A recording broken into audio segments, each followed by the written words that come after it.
s láskou. Poznáš, čo je to mi doopravdy niekoho rád. Bez lásky je to zas naopak. Musíš ze samoty prázdnoty kolem sebe slzy utírať.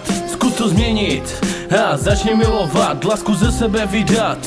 To je umění, které Bůh dal každému z nás. Nevěděl jsem to taky sám, ale našel jsem holku, kterou jsem hledal. Na první pohled jsem se do ní zamiloval. Proto říkám každému z vás, že je láska zapotřebí. Když je ti s nás, obejme jí, do očí se jí podíváš, tiše zašeptáš. To je první důkaz lásky v nás. Lidi, každý z vás touží po něčem víc, než být jen kamarád.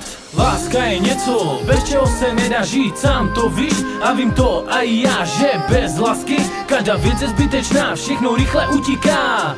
Život se ti zdá bez rizika, nemáš s kým prožívat trápení a muka. Nemáš s kým prožívat trápení a muka.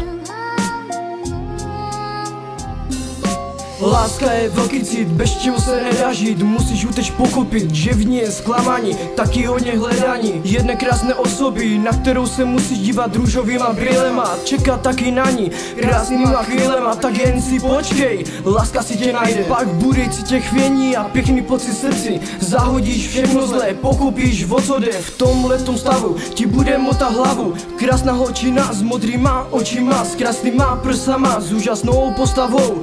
Toto vidíš každý den, si celý ozlepen, vidíš jenom jí a těšíš se na ten den, až bude s ní. Vemeš jí za ruku, řekneš jí do očí, co pro tebe znamená, že je tvoje jediná, nejkrásnější holčina.